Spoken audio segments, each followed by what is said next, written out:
ಮಾಡ್ಕೋಬೋದು. ನಿಮ್ಮ ಮನೇಲಿ ಹೇಗೆ ತಿಂತಾರೋ ಅಂತ. ನಮ್ಮ ಮನೇಲಿ ಸಣ್ಣ ಇದ್ರೇ ಇಷ್ಟ, ಪ್ಲಸ್ ಚೆನ್ನಾಗಿ ಬೆಂದಿರುತ್ತೆ ಜಾಸ್ತಿ. ಯಾಕಂದರೆ ನಾವು ಹೊರಗಡೆ ಮಾಡೋದ್ರಿಂದ ಆದಷ್ಟು ಸಣ್ಣಕ್ಕೆ ನಾವು ಹೆಚ್ಕೊಂಡ್ರೆ ಬೇಗ ಬೇಯುತ್ತೆ, ಚೆನ್ನಾಗೂ ಬೆಂದಿರುತ್ತೆ. ಈ ರೀತಿ ಹೆಚ್ಕೊಂಡು ಇದನ್ನು ನಾವು ಬೇಳೆ ಬೆಂದ ಮೇಲೆ ಅದಕ್ಕೆ ಹಾಕಬೇಕಾಗತ್ತೆ.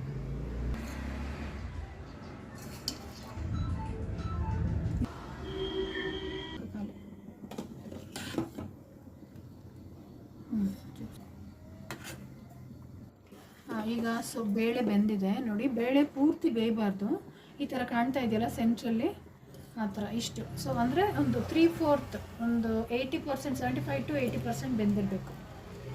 ಈಗ ಏನು ಮಾಡೋಣ ಅಂದರೆ ಕಟ್ ಮಾಡ್ಕೊಂಡಿಟ್ಟಿರೋಂತಹ ಸೊಪ್ಪು ನೋಡಿದ್ರಲ್ಲ, ಚಿಕ್ಕ ಚಿಕ್ಕದಾಗಿ ಕಟ್ ಮಾಡಿದ್ದೀನಿ, ಇದನ್ನು ಹಾಕೋಣ.